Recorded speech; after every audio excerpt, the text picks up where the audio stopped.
আসসালামু আলাইকুম, আশা করি সবাই ভালো আছেন। আমি ভালো আছি। এখানে অনেক পানি, আমাদের এখানে আগে সেম অবস্থা হয়ে যাচ্ছে। গতবার যে 24 বন্যাতে যে যেমন হচ্ছে, এবারও সেম হচ্ছে।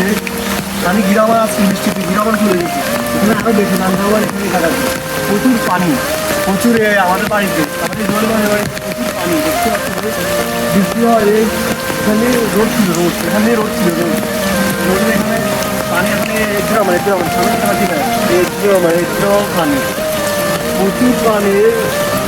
এখানে জনজীবন খুব ক্লান্ত, বাঁচতে পারছি না, বুঝছেন। এলাকা বাড়ছি, আমাদের এখানে অনেক পানি।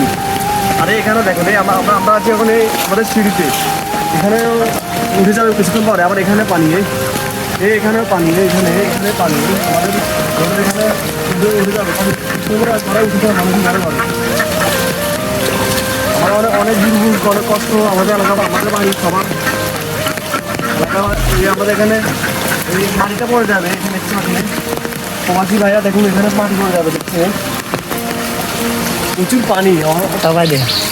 এগুলো আমাদের দায়ী ভাইয়ের বাড়ি, জয়ের ভাইয়ের বাড়ি, এখানে অনেক পানি। আমরা আদিমুখ কাজে আসা যাওয়া কর, এখানে আইতে পারে না, এখানে পানি মাছ যাওয়া মানে বুঝছেন, এলাকাবাসী মান যেমন পানি, এখানে মানুষ আসার অবস্থান নেই। মানে যে একটা অবস্থান, যে পানি হচ্ছে, যে বৃষ্টি হচ্ছে, অবস্থান নেই, বুঝছেন। বাইরা হচ্ছে এখানে পানি, এখানে প্রচুর পানি, মানে বলা ভিন্ন। গতবার সেম যেভাবে এবারে যাচ্ছে, মানে গতবার অবস্থায় হয়ে যাচ্ছে। দুদিন বৃষ্টি আর পানি মাঝে ঘরে ঘরে উঠে যাবে, বুঝছেন।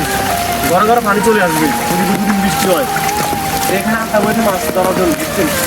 পানির ভোট দেওয়া যাচ্ছে, এই জন্য আড্ডা করেছে।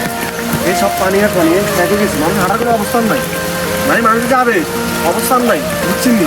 সেটা আমাদের জন্য ঘরটা ভেঙে যাচ্ছে, বুঝছি বৃষ্টির ঘর ভেঙে গেছে। কারণ আমাদের জন্য দোয়া করবে, আমরা যেন এই বন্যা কবলিত এলাকাতে আমরা যেন দেখতে পাই।